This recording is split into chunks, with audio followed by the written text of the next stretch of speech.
I do. It's Thursday the 7th of May, and before we do anything else, this.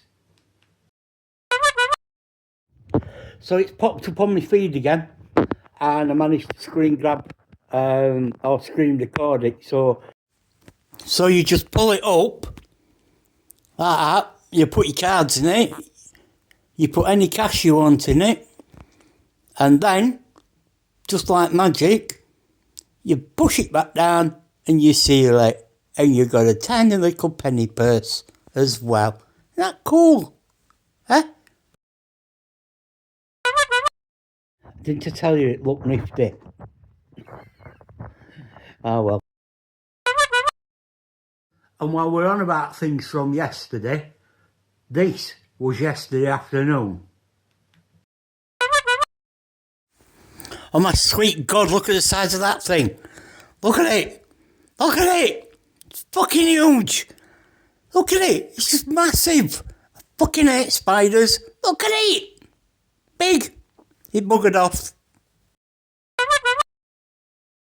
And so we get on to today. Thursday the 7th of May. Wednesday the 7th of May last year.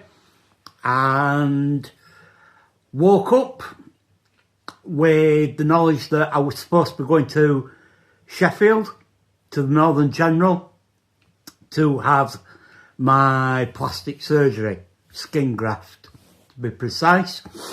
Fearful that it might get stopped and cancelled last minute, but it didn't. It went ahead. Yeah, got there for, I think it were around about 11. But yeah, this will tell you more about that. As you can see at the top of this conversation with Vicky, I was nervous. I will tell you why I was nervous in a second, but yeah, my nerves were on edge at this time. So yeah, think back to 31st of March when I had my consultation, excuse me, with urology regarding the kidney. He was very concerned then with the thought of giving me more sedation. The fact that I had been heavily sedated in an induced coma for 22 days at the beginning of the year. He was worried about my recovery from further sedation and the risk that further sedation would pose. To the extent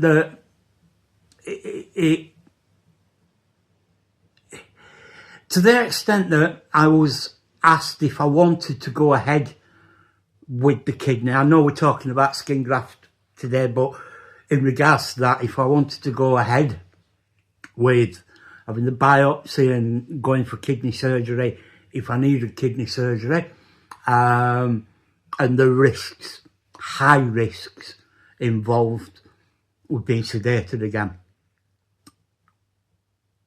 which we did decide to go down the route of let's get ball rolling.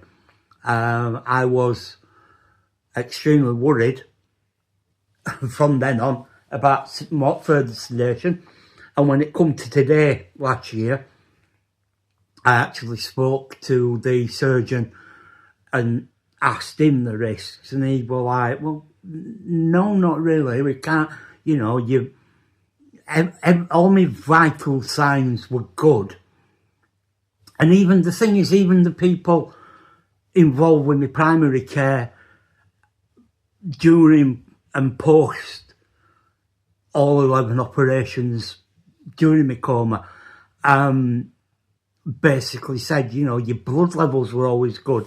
your oxygen were always good, your heart rate was always good, everything were always good. So it's not like I struggled with it, but they have to tell you the risks. So I was petrified of being put under again. Now, they took me down at 2. I was first on the list. We got there about 11. I was first on the list for the afternoon operations. And they took me down at 2. And I remember it being 2 o'clock. 7 o'clock we went past for 2 o'clock. Gone into... It's like a staging area before you go into theatre, where they rig you up with all your cannulas and one thing and another, and then you get injected, and it's like they're talking to you, and next thing you know, you're waking up. I was surrounded by Sheff Wednesday fans and Sheffield United fans, obviously being in Sheffield, people that weren't interested in football, and we were just generally chit-chatting about this, that and everything. And as I say, I went down at 2 o'clock and I woke up in recovery at 3:15. For something I was told was going to take a couple of hours. So it didn't. It took about 3/4 of an hour. But yeah, what they did was they took a piece off my leg, very thin, and I apologise now if you're eating. This isn't going to be as graphic as some of the photos I'm going to send you of what my leg looked like after they took the dressing off. But they took a decent strip, about a yard big, not a yard wide, from the top of my thigh, and it's literally the top layer of skin. But what they also did, they cleaned it all up, snipped some edges around the hole. Excuse me, claggy throat again this morning. But they actually stitched some of the inside together to make it cleaner and one thing and another. And then they put the graft on top. Patched my leg up, and they sent me home about 6 o'clock. I struggled to get book a ambulance from Barnsley to fetch me home, so they ended up putting me in a taxi. And Vicky sort of come up to the top at Ginnell and met me up there and come in, and that was it. Next thing you know, I was sat here with a glass of Heineken Zero in my hand. Yeah. And then the pain started. Oh boy, did the pain fucking start. I've commented and mentioned time and time again that here, it rarely hurt. Everything that I'd gone through with my neck fashion, the amount of flesh that had been removed and one thing and another, and very little, but the donor site, oh good Lord above, I've never known pain like it. And it only got worse. As time went on, the dressing sticks to your leg. So every time I moved my leg, it was pulling. And of course, because they're taking the tiniest, thinnest layer of skin off, it's all your nerves, isn't it? Oh my, I swear down, pain does not describe it. Really don't. But the bizarre thing is, in a couple of weeks, when they took that dressing off, the moment they took the dressing off, it stopped hurting. So, yeah, but more about that at a further time. Because I've been to Sheffield as well, they put me a different vac on. The vac machines that use in Barnsley are different to the ones that they use in Sheffield. So the district nurses had removed my Barnsley vac, and I'd gone through to Sheffield and they redressed me with a Sheffield vac. And because I had my operation in Sheffield, I then had to keep going back through to Sheffield to have my dressing checked and my thing checked. I mean, spoiler alert, my graft didn't take. So we ended up with still having a hole there, but not as big a hole as it was. I think the fact that they stitched the inside up, they speed up the closing down of everything. But yeah, the graft. I went back a week later and they took my dressing off and my skin graft came off on the dressing, which they then relayed. Because I always thought grafts were sort of like stitched on, and they're not. They're just laid on, and they're supposed to knit with your original skin or where your wound is, but it didn't take either time. So yes, I was left in agony with my leg for a while for no reason at all. After all this time complaining, you know, and having it cancelled 4 times, the 5th time wasn't the charm. Bless them. But they tried. It was worth it. And I still think that the stitching up of the inside did help it as well. So, you know, you win some, you lose some. What else have I got to tell you? I can't remember. I'll have to check. So yeah, I mean, that's pretty much it.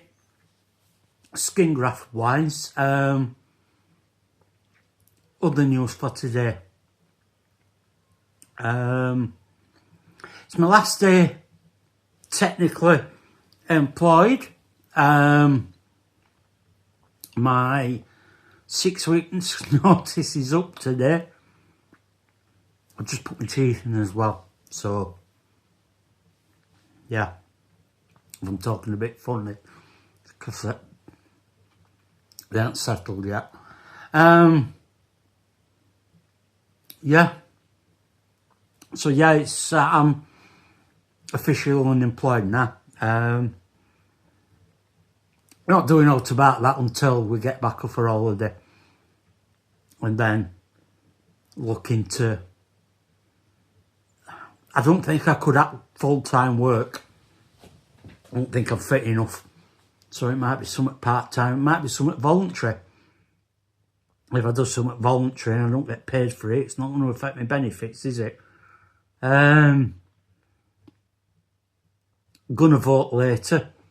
Wait till Vicky. I was going to go up on mobility scooter, but I'm going to wait till Vicky comes home and then we can go and vote together, because it's something we've always tended to do, is go together. And it got me pondering, you know, why is it always on a Thursday?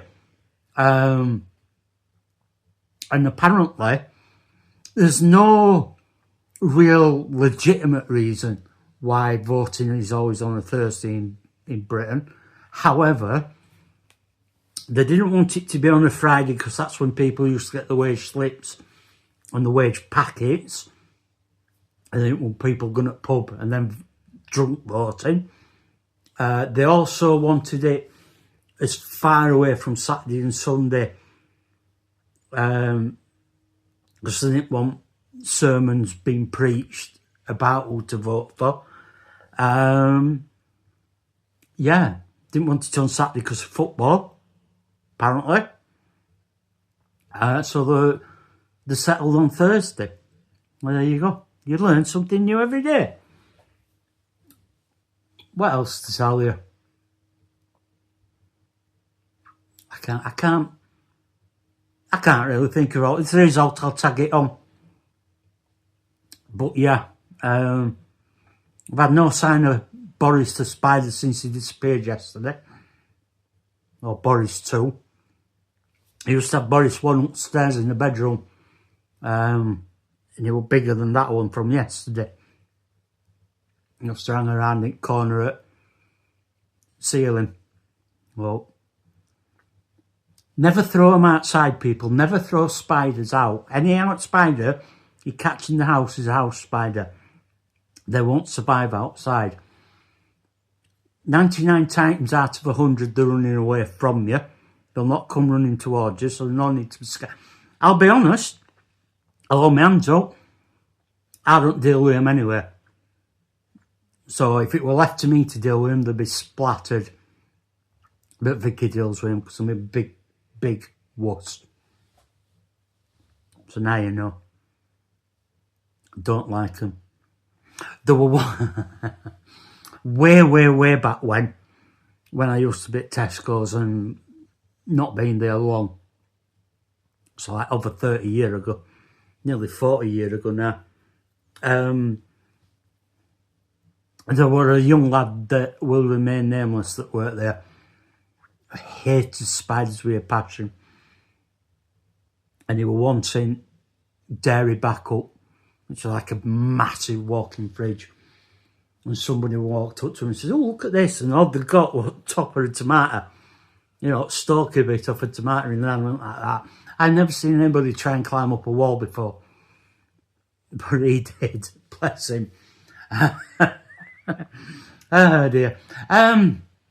Yeah, so if I find out else to tell you, I'll be back. Failing that, I'll see you tomorrow on the 8th.